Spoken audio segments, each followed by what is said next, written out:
So, Okay. It'll be 10 minutes. It'll be 10 minutes. Yeah, 10 minutes. Just so you know, my battery is at 24%, but I will try to find a place to plug in right now. All right. Well, 24% ain't that low. Yeah. So let's dive into this. My first question to you is, let's see if we can first let's see if we can untangle two concepts, and then I'll ask my first question. Concept one is a product of the mind, which is not real. That's concept one. And then a reality or truth of the matter, which is concept two. Would you agree with me that if I claimed that I was the king of France, that could be true in my head, but would you say that would be true in reality? Yeah, obviously not. Okay, what would make it not true in reality? You don't have any of the defining necessary criteria that would be sufficient to make you the king of France. That seems totally reasonable to me. And so, like, what are some of those characteristics that would make me the king of France? What would that entail? I don't know. I assume that there's some kind of official paperwork involved. Well, and probably I give orders and people follow the orders, and I'm in charge of the country and all of that, right? Yeah. Okay, great. Now, if I were to make the claim that I was a female, would the fact of the matter reflect that I was a female? Is there any biological information about you? Yeah, I'm XY chromosome. I have gonads. I'm by all biological metrics a male. So if I claim that I was a female, biological metrics, if by all biological metrics, then you're a male. Then if you say you're a female, then that would not be true. Okay, so then I just have to ask this one question. If I claimed I was a woman and what woman meant was adult female, what would make that statement true? What do you mean? What would make that statement true? Like, what would make the statement true? And woman was referring to female sex. Yeah, it was referring to adult female. What would make that statement true? Your primary sex characteristics matching those of female.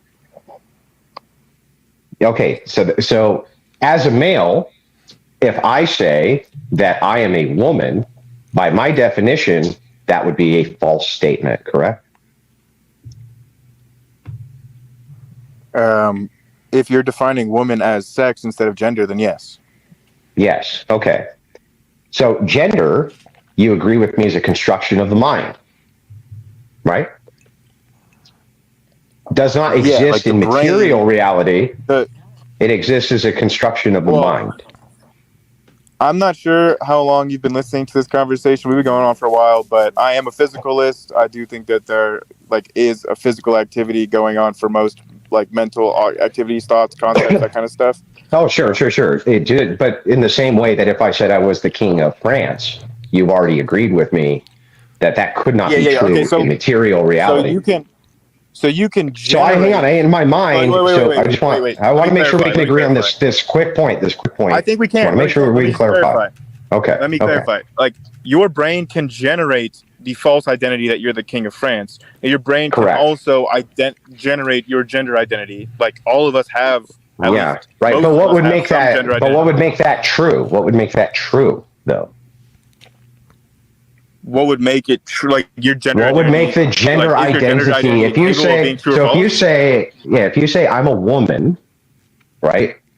If you say in reality you can in your mind be the king of France, which I don't disagree with, but in material reality you cannot be because it doesn't match the criteria for what the king of France is, then utilizing the same logic, why is it that if I claim that my gender is X and I am the real X thing, why would that be true? Yeah. No, I got what you're asking. So I think that you can be, if you make a statement, I'm male, I'm female, you're making a statement about your sex, that statement can be true or false. But if you're making a statement about your gender identity and you're not lying about it, you're genuinely saying the genuine product of your brain, I don't think that statement can be true or false, because it's like saying well, then how come the king of France? Then how come the king of then why can the King of France statement be true or false? Because the King of France designation is not a social designation based on. It's totally a social identity. designation based. It's not. Yes, it's a complete social designation based on identity. Absolutely. Mm-hmm. Right. When you don't let me finish my sentence. Okay, let him finish. Go ahead. What were you going to say? Bro, I didn't cut you off. I just clarified. So go ahead. France simply because you declare that you are the King of France. That's not how that identity works. That identity has to be bestowed upon you by the proper authorities, right? No, you can take it. No, you can take it. You can just take that identity. Take like what? you can just strong arm France and become the King of France. Like it doesn't have to be bestowed upon you. People can even disagree with you, so right? They can even say that you're not. Come on, you're resorting to absurdity now. You're saying if you have a no, wait. Can you explain? Wait, why would that be absurd? We're talking about identity. Come on. Come on, not an argument. No, I don't. Hold on, BPF, hold on. Grayson, can you tell us how it's logically absurd, not just that you think it's weird? Yeah, what's wrong with it? Okay. I don't understand. Okay. Seems like Can you tell us how it's Can you tell us how it's logically? Can you tell us how it's logically absurd? Let's not be pedantic. I'm being colloquial. No, that's what absurd means in a debate. That's what. Okay, I'm just clarifying. Hang on. We can move past it. Okay. The thing is that colloquial. if we're talking about my balls about every little word. No problem. But if we're talking about the idea what I mind, find absurd about it. Why I think it's absurd is because we're talking about what makes you the King of France, and I'm saying it's not based on your own self-identity. And your comeback to that was like, well, sure, like if you feel like the King of France and you have an army of 6 million people at your disposal, you can make yourself the King of France. Sure, but again, what made you the King of France is not your self-identity. What made you the King of France was that you took it by conquest. So it was bestowed on you, right? Your own self-identity makes you the King of France. But it is or the it was case, bestowed on. and like, hang on. Definitionally, bro, 1 point at a time. One point at a time. 1 point. Let's stay with this. All right. Okay.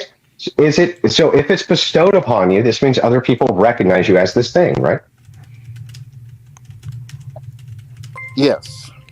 Okay. So what happens? Right people. So what happens? Yeah. So what happens if those people? Andrew, say that again. You cut out. Andrew, say it again. Anyway, what happens? Yeah. What happens if people do not recognize you as being this thing? Are you that thing? Are you the King of France if people don't recognize you as the King of France, regardless of your self-identity of believing you're the King of France? So it depends on the nature of the category in question. For the King of France, no, but for gender, yes. Just like for your favorite music or whatever. What would be the distinction? If I consider myself a fan of the band Gorillaz, but I've never been to their concerts, I've never bought their albums or whatever, but I consider myself a Gorillaz fan. And you say, well, like, you know, how can I know that you're really a Gorillaz fan if you don't have any receipts, you never bought any of their music or whatever? But it's an identity of mine. It's not that other people can tell me I'm not a Gorillaz fan. It's your own self-identity that is sufficient to categorize you as a fan of a certain musician or band. Okay, fair enough. So what would make you a Gorillaz fan? If I consider myself one, even if I listen to all their music or I don't. If I consider myself a Gorillaz fan, then I am. Sure. So how would you consider somebody else to be a Gorillaz fan? Basically, like, you could try to gatekeep it and say you're not a real Gorillaz fan if you haven't done X, Y, and Z, or you could just take them at their word if they tell you. Yeah, but what would actually make them a Gorillaz fan is my question. Yeah, I mean, you're trying to convey something there definitionally with fan, right? So there's something entailed there. There's some activities or something that they must be doing. Like, for instance, if I said I was a fan, I wouldn't even say so, because, like, for example, like, does it even make sense if I were to say to you? Let me just give one quick one. Andrew, you could give your example, but let me give one quick one first. Yeah. There can even be a fan that says, you know, I really hate Gorillaz music. You know, I really hate even listening to it, but I'm still a fan. I still am looking forward to what their next album could be. Like, you know, that you could even hate the music and still consider yourself a fan. And it would be so if I were to say that I was a Stephen King fan, but never read a single Stephen King book, never listened to a single thing he said, never watched a single movie, and somebody else called me a liar, would you agree with him?